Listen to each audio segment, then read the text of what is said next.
Hello everyone. So tonight I'm going to attend an international parenting at Bethel's Hotel here in Dumaguete. So I think the speaker is Mr. Francis Adrian. So this is the ticket. This is worth 350 pesos. This is part of the celebration of Founders Day of Kainos Montessori Christian Academy Incorporated, where Ben's, my son, is studying. So this will be 6 p.m. to 8 p.m. at Bethel Guest House. Ayan. So, I'm going to show you later on some of the activities or some feature of the said activity or seminar. Okay guys, see you later on. Bye for now.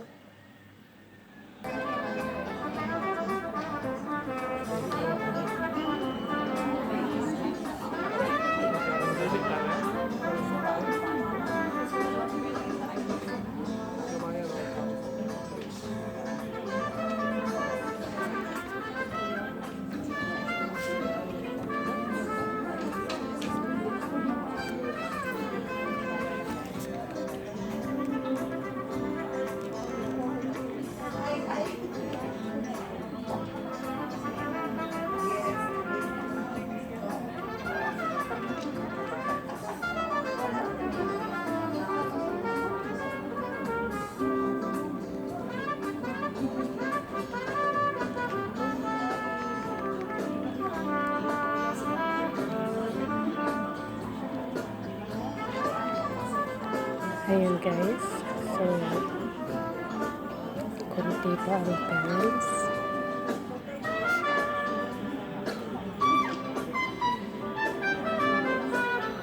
These children will blossom. And she believes that as a Christian school, Kainos Montessori Christian Academy, through the administrator, faculty, and staff, must be intentional in sharing the gospel of Christ, not only to the children enrolled and placed under their care, but also to the parents of each child in Kainos. And it is said that education begins at home. And the foundation of the best education is proper and intentional parenting. So this activity is birthed. So before we will have our fellowship dinner, may I request Mr. Noel G. Cabalias, the ever-supportive better half of our school directress, for the blessing of the food.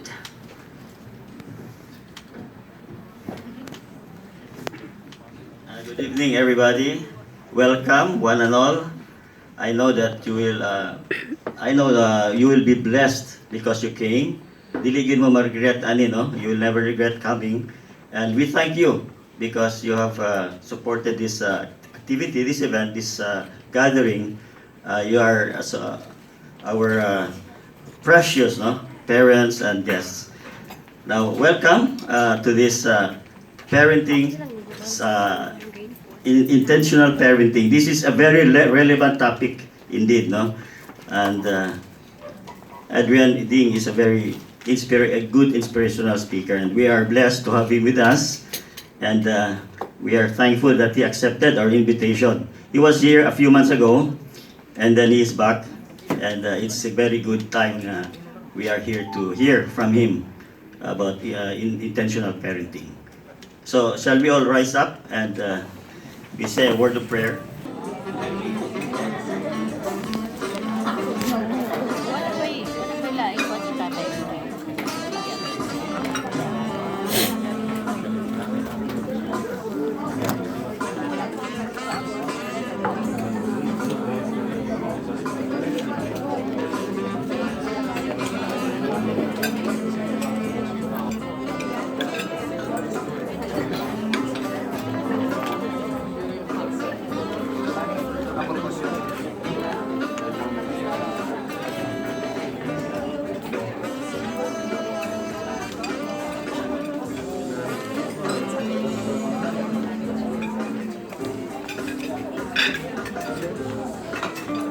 Going to happen, they will feel guilty, they will feel discouraged, they will feel that they're incapable of achieving anything. So sometimes if you have children who are very young, sometimes we have to allow them to do things, but we need to give them some guidelines and some spaces to make sure that they do what's right. Are you following? A second thing is what we call the school age. So this is for grade schoolers. Raise your hand if you have sons and daughters who are in grade school. Higher, please. Thank you very much. All right. So this is the age we're talking about industry versus inferiority. What does that mean? This is the age that they're trying their best to work hard to prove that they can actually achieve things for themselves. Unfortunately, they're also comparing themselves with other people. Unfortunately, they will discover that there are people out there who are better soccer players, who are better when it comes to math, who are better with certain skills. And so what happens is sometimes they develop some kind of inferiority complex, and what happens is they lose their confidence, especially when they enter adolescence. Are you with us? Yes. So what do? We have to encourage them to work hard, because the truth is, this generation, life is easier for them than our generation. In my generation, we had to work. We were the first employees of our grandparents. In this generation, you have established yourself already, and we give things to our children freely. Sa atong panahon, ang duwaan nato in town kay yoyo. Karon, Yes. iPad ra. Smartphone ra. Flat screen TV ra. Diba? Sa una, mag-commute in town tag jeepney. Would you agree? We ride, we walk, batas. Today, naka-auto pa, naka-Alphard pa, naka-Camry pa, naka-Kalesa pa. Right? So things are very different. Now, how many of you here have students or children in high school? Raise your hand. Thank you. Really? Just a few? Now, I specialize more in high school because we have a school called the Academy for Extraordinary Teens. And our school wants to help teenagers because at this age, ladies and gentlemen, one of their biggest challenges is something called an identity crisis. They're always trying to figure out who they are, what on earth they're here for, and what are they doing? They're trying to get influencers in their lives so that it will make them who they're not supposed to be. And so they have something called an identity crisis, so they're sometimes confused. As a matter of fact, when a child is 12, 13, and 14, if the father's not there, there's a huge likelihood that that boy might actually turn soft. Why? Because at that age, they're actually very, very confused. Are you still with us, guys? Yes. So it's very important for us parents to be very involved in every season of their lives. And so let me give you just a snapshot or a screenshot of the different priorities for every single age. So if your child is from 0 to 5, these are the years that mothers have to be physically present and also emotionally engaged. Ask me why. Because this is the age where they need a lot of nurturing, a lot of attention. This is the age where they will trip and fall, and nobody does it better than mama.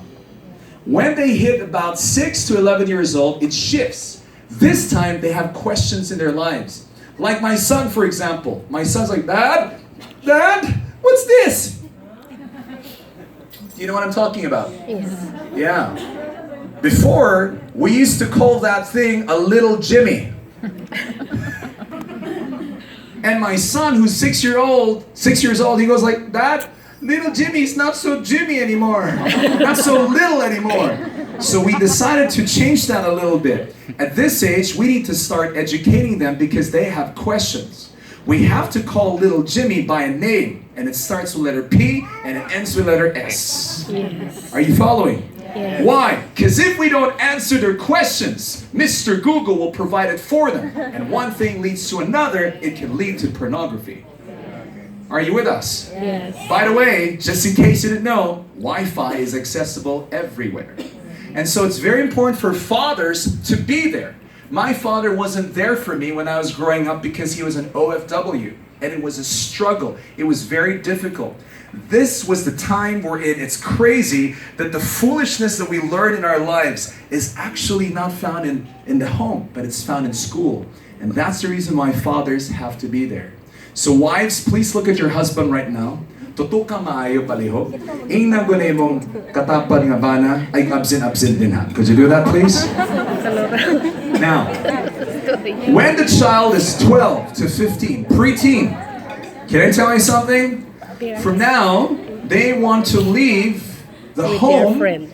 and they are moving on to a bigger tribe. And I don't know if you guys will notice, but at this age, the opinion of their friends will matter more than the opinion of their parents. Yes. Whatever is in fashion is what they will wear. Whatever games they play are the same games that they play. Whatever movies they watch are the same things that they want to watch. Why? Because they want affirmation from the people that they're always with. All right? Let's continue. Is this helping you? Are you Yes. sure? Yes. You guys are so quiet. That's too much fruit salad, by the way, all right? 16 to 18, still the peer impact years. But something happens. When they hit 19 to 21 years old, they will reach a fork in their lives. Everybody say fork. It's like a crossroad. This is the age wherein sons and daughters are asking, what's my career going to be like? What's my life direction going to be like? And the decisions that they make will actually impact the next 5 years of their lives. Believe it or not, there are many students today in college who are very unhappy with the courses that they've taken. Because Why? Because they were Their forced by their parents. parents. yes. Daghan yung mga ginikanan ko na pag nursing ha, kay madato ta ana. Pero ma, ganahan lagi ko, why na dato sa arts? Mapobre ta ana. Ha? Nursing kay maabot yung kag US. Karon, people are not into nursing anymore. Why? Because the jobs in the future will not require medical help. It's more technologically related in the future. Yes. As a matter of fact, you have to be careful in the future, ladies and gentlemen, because if you are pushing your son and daughter to be an accountant, chances are many of the redundant and routinary work will be replaced with an application, artificial intelligence, or robotics. That means to say that our children today need to be equipped not just with academics. Your academics is your gate pass to life. Your IQ is no longer a predictor or a guarantor of success. No friends here. Hello? Are you with me? Yes. We were told before in my school in the Ateneo, academics is everything. But I know a lot of people today who are 10 times more successful than any cum laude. Why? Because they have something called EQ, emotional quotient. They have something called AQ, adversity quotient. And some of these things are not taught in schools. All right? So father impact years, you have to be there again. You have to be the voice of your children. And at 22 to 25 years old and beyond, here's what happens. Oh, Josh. They will leave you. They will venture out into the big ocean. They will find work on their own. They won't join family dinners as much. They will have their own condo, and they probably will have a girlfriend, and hopefully they will live in. Hopefully not, they will live in. But that is the direction of the future. Culture will pull them away from us. So what am I trying to say? Parents, please pay attention. We only have a window of 21 years to influence our sons and daughters. And that is the reason why we have to be intentional. Everybody say intentional. Intentional. Take a picture of the following things. So these are the different priorities per age bracket. I do not have the time to explain all these things, but basically, these are things that you need to inculcate in your children from ages 1 to 11, all right? And then when they hit this age, ladies and gentlemen, look at this, from 12 to 18, look at this, leadership development is very critical. Why? Because when they reach college, you cannot do any work for them anymore. They have to do things by themselves. No longer should you spoon feed or, they mustn't use you as a backer for them. They have to do things on their own. Otherwise, they will be very, very dependent. Yeah. Now, what is this rite of passage, Coach Adrian, at age 13? All right? Behavioral scientists say that there's no such thing as teenagers. It is something that society has coined and termed or labeled on young people. The truth is, at age 13, we should brainwash our sons and daughters to say, you are now officially a young adult, a young man, and a young woman, which means to say that you need to be responsible. Everybody say responsible. Responsible. But can I confess to all of you, I have been to debuts, mga 18-year-old in town, 18 roses, 18 candles, pero wag niya po'y buot. But I have met boys who are 12, 13, and 14, and they're absolutely a gentleman. So, what I discovered, it's not about the age, it's about the mentality and the way we raise our children. So raise your right hand, please, everybody. Come on. Tap the person on your right. Tell the person on your right, we need to raise our children well. Could you do that? Raise your left hand, please. Panimaos kamay. Tap the person on your left. Tell the person on your left, hoy, magbago ka na.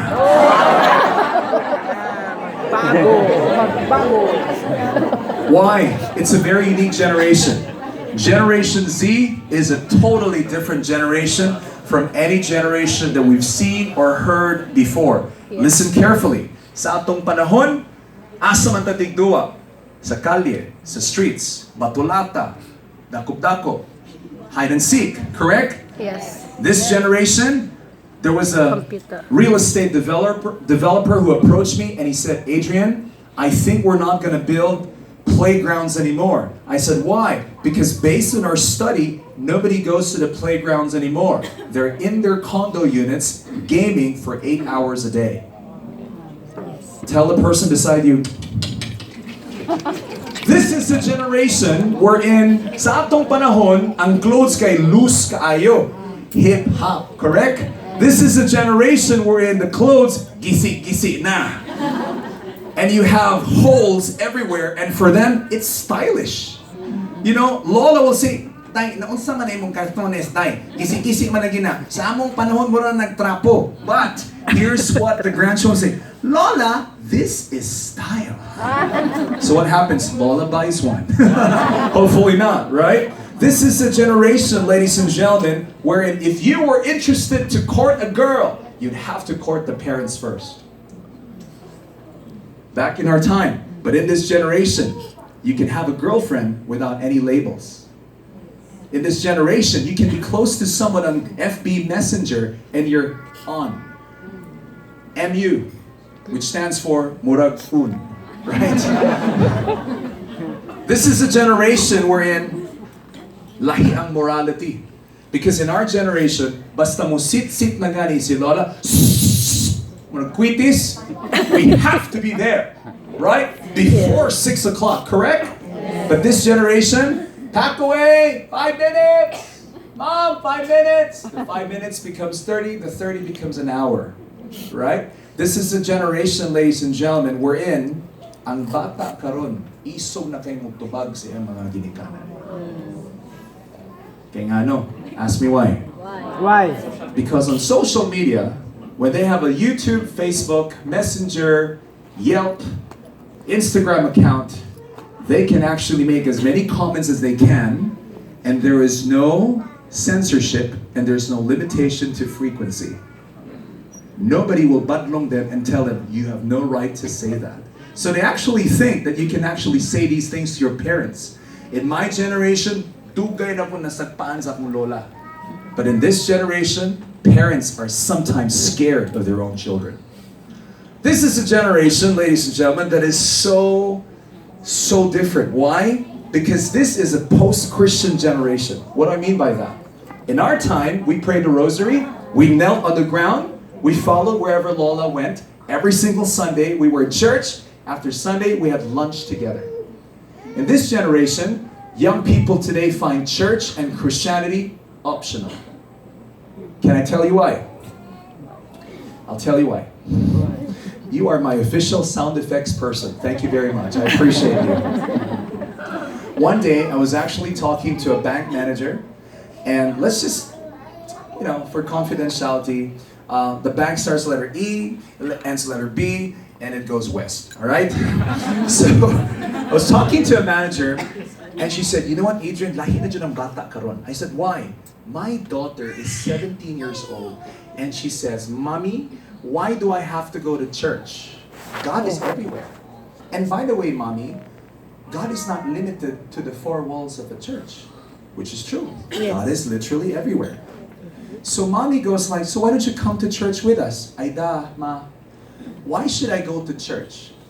Now when I line up in the confession box and I have to share my sins to a priest, he's not listening to me. He's Facebooking just like all of us. Mommy, why should I actually go to church when I receive communion, nakalingi ko siyang relo, Rolex man lagi, mommy. Can priests actually afford a Rolex?